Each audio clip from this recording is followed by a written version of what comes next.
Soyez les bienvenus dans cette nouvelle édition du passé pour de nouveaux sauts dans le temps.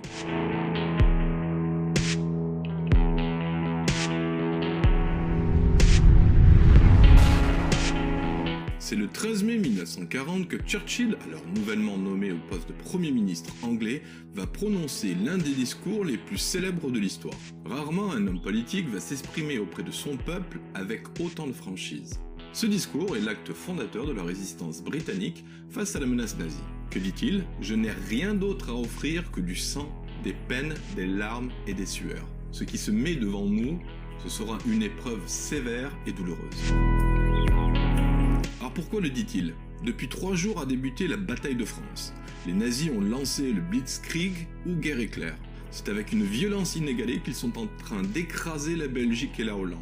Pire, les Panzers viennent d'enfoncer le front français dans les Ardennes. Et il est clair que cette percée va faire mal aux armées alliées. Le commandant français, en charge des troupes alliées, est comme tétanisé par cette marée dévastatrice. Churchill, en ce 13 mai, le sent. Les Français peuvent perdre la guerre.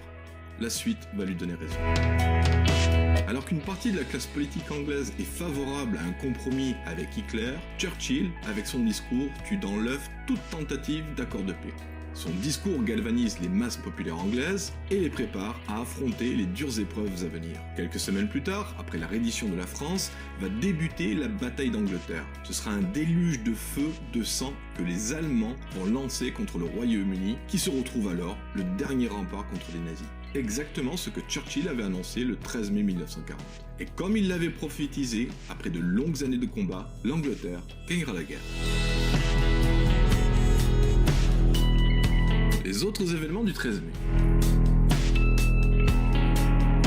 Tentative d'assassinat de Jean-Paul II le 13 mai 1981 par un membre de l'organisation islamiste et nationaliste turque, les Loup-Gris. C'est à Brooklyn, le 13 mai 1939, que l'acteur Harvey Keitel voit le jour. Il s'est distingué dans des films qui ont marqué l'histoire du cinéma, tels que Taxi Driver, Les Duellistes, Bad Lieutenant ou Reservoir Dogs. Personnellement, j'adore son rôle de Monsieur Wolf dans Pulp Fiction.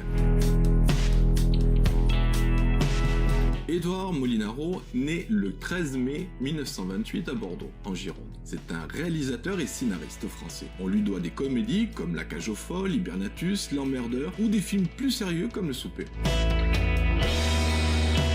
Et enfin, le 13 mai 1840 marque la naissance d'Alphonse Daudet à Nîmes, dans le Gard. C'est un écrivain et auteur dramatique français. Il publiera des œuvres intemporelles telles que Les Lettres de Montmoulin, L'Arlésienne ou Tartarin de Tarascon, pour ne citer que.